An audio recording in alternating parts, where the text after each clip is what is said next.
Hello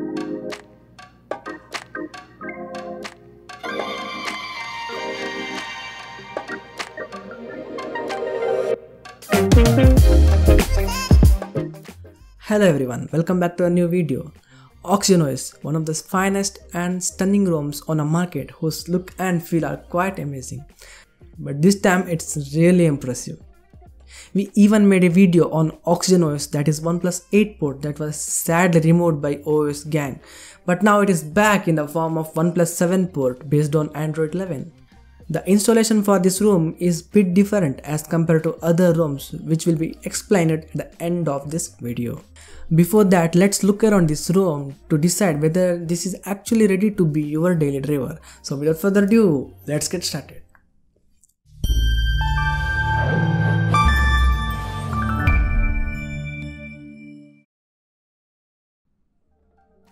Let's start from the ROM itself. The ROM is known for its look and feel, built on top of Android 11 that comes with Shiva's no-name kernel under the hood. Even Geno's kernel is supported for this ROM. We have been testing this ROM for 2 months now, and the build we are using is July 6 build. Let's talk about the cosmetic things first. The beautiful live wallpapers that comes into action as soon as the lock gets released, and there are variety of them to choose from. Then we got the minimal clocks for ambient display. Besides, there are bunch of horizon lights that pulls the attention of user, and it is one of the cool stuff on this ROM. Moving on performance, the performance really seems to be on the line. The app launching speed is indeed great, and there are no such lag or jitters so far. We even tested this ROM by playing some heavy games like BGMI, and it's quite impressive. In terms of benchmark, even the figures are too good, but this device is capable of going further higher. But what really seems to be highlighting is the gaming mode. This is one of the best gaming mode since it provides temperature, battery percentage, room for brightness control, and the best part is you can select 3 social media apps to chat in a small window so that you can give a quick reply to anyone without launching the respective apps while gaming. Then there is a Fnatic mode created by esports to maximize the gaming experience. So if your highest priority is gaming, then stepping to this ROM would be really awesome. Now those who are concerned much about the battery life, this might depend on the battery health of your phone, since most of the phones are 2 years old for now. Disabling features like horizon light, ambient display, Dolby might save more juice on your device. On the previous build, we had issues with cameras, which was crashing. Even Snapchat was freezing while using heavy filters, but finally now it's solved. And you can get good shots, and even up to 4K 60fps video recording is supported. Gcam is highly recommended, whose link is provided in the description below. Let's talk more about some cool stuff on this ROM, starting from ambient display. The implementation of ambient display is outstanding and more practical. When you lift the phone, it never fails to show the date and time.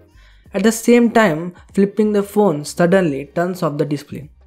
Even timer supports lift up feature that might help during workout. There is no such ROM that can provide this level of accuracy in terms of ambient display. Next up, for sound enhancement, Dolby Atmos is pre-built inside the ROM.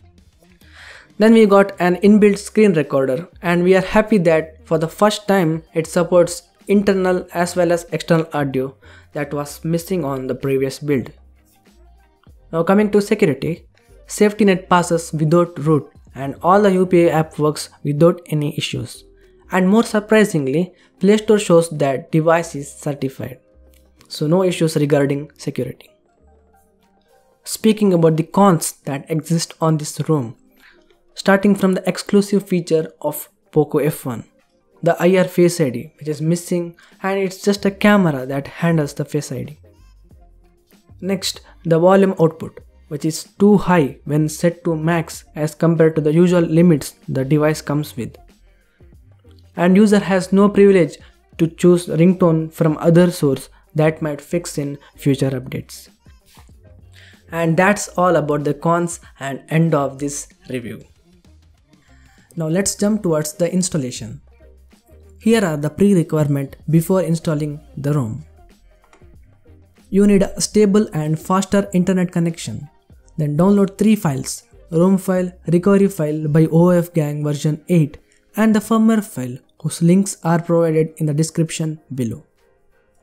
Please make sure the ROM and recovery files must be downloaded at the same time, and Google Chrome is the recommended browser since it supports multiple downloads. Both the files get expired after 5 hours. All the files must be downloaded in the same phone itself. The files are not supposed to move or copy to any other device or PC, and if you do so, you might end up with time bomb error. And the next main thing is your phone must have an unlocked bootloader and a TWRP recovery installed. Now if you are ready with all the requirements mentioned, boot into TWRP and flash the TWRP recovery by OFGang version 8 and just sit back until it automatically gets installed and boot into a new recovery. Now wipe the cache, system, vendor and data. Once you're done with this, locate 2 zips, a firmware file and the ROM file, and flash it. After the successful flash, reboot into system to enjoy the cool boot animation of ONEPLUS. And regarding the updates, there will be no OTA updates on this ROM and user must apply updates from recovery itself. If you have any queries regarding the installation or anything about this ROM, let us know in the comment section or you can DM us on Instagram. And hats off to all the developers for bringing this wonderful ROM. So don't forget to give a thumbs up, share with your family friends and hit that subscribe button. So thanks for watching. This is Aditya from Android Arena. Hope to see you in the next one. Peace.